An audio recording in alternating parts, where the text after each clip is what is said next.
Giving money can influence outcomes, and that's a soft form of corruption.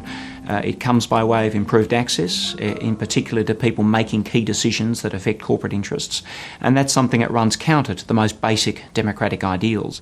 There is a lot of rent-seeking and influence peddling that goes on that favours companies and individuals who make large donations. So it's sort of institutionalised corruption, influence peddling, and it's a anything goes system unlike anywhere else in the world. I believe this is now crunch time. You know, the damage that has been done to the reputations of many, many individuals, to the reputations of many companies, and the reputations of the major political parties, it all points to the absolute case to do away with the system of political fundraising that we currently have. Well, we shouldn't imagine that companies are altruistic when it comes to making political donations. In fact, they're often making donations to both sides, suggesting there's no ideological background.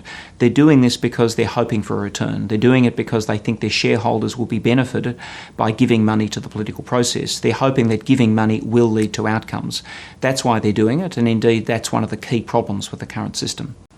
That key question, can you or will you please move on from the governance practice of making very large political donations? Because on numbers I've seen, in today's dollars, over the past few decades, it's probably topping 20 million. And it's just not a good look for a big property developer to be financing powerful politicians and parties in that way.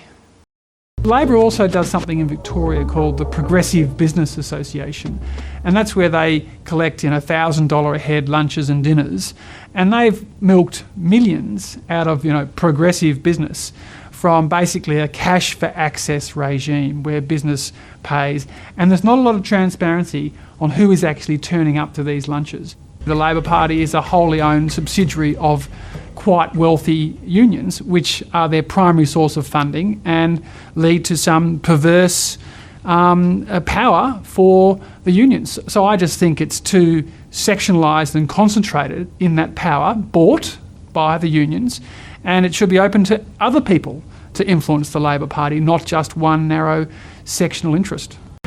Did Unibuild ask for any favours in return? From me for the donation? Yes. No. Should some action have been taken in that case? Well, it just shows how institutionalised the questionable practices are. I mean, how can you just do a late declaration and then suffer no opprobrium except for negative media coverage? I mean, political parties and candidates should be fined. They should be sanctioned. The Australian Labor Party in Australia is running gambling dens in Canberra to fund their operations. I mean, this is ridiculous, and it says something about the entrenched nature and power of the gambling industry in Australia, that the Labor Party thinks it's fine to make money off problem gamblers and to participate in the industry that is so polluted political decision making and has left Australians as the biggest per capita gamblers in the world.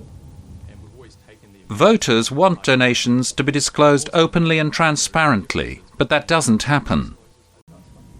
I think that the Greens' position on things like the Australian Building and Construction Commission is pretty dubious as well, because they've gone in harder against that than Labor, and that's why the CFMEU and the ETU have given the Greens hundreds of thousands of dollars. So you have to say, have the big unions purchased the Greens' opposition to the ABCC through the donation of hundreds of thousands of dollars? And at one level, that is how it looks, and it's pretty ordinary. Australia needs a single, integrated scheme of political donations. That's the only way we can fix the scheme across the board. That scheme needs disclosure of donations at a low level. It needs to put caps on donations. It needs to put caps on expenditure. We need to regulate political parties to make sure they're accountable and transparent. And all this needs to be examined by a federal ICAC that can pry into these issues to make sure the rules are not being rorted. Michael Yabsley wants to do away with political donations altogether, unless a donor is on the electoral roll and the donation is below $500. Now, the political parties, and you can hear it now, they'll be saying, oh, yeah, we'll have to do sausage sizzles and Lamington stalls. in terms of the health of democracy, that would be a damn good thing if that's how fundraising needs to take place. Far better to take the fundraising to the sausage sizzles than some sort of arcane process around a boardroom table. So back to the future. In many respects, I'm all for it. It would be a very, very healthy thing for democracy. What's at stake here? Well, what's at stake is simply the quality of our democracy and the ability of people to have faith in their political institutions, the ability for decisions to be made in the right way and not subject to undue influence. We're really talking about here the health of our democracy, and when it comes to this system of political finance, it's clear the system at the moment is very sick.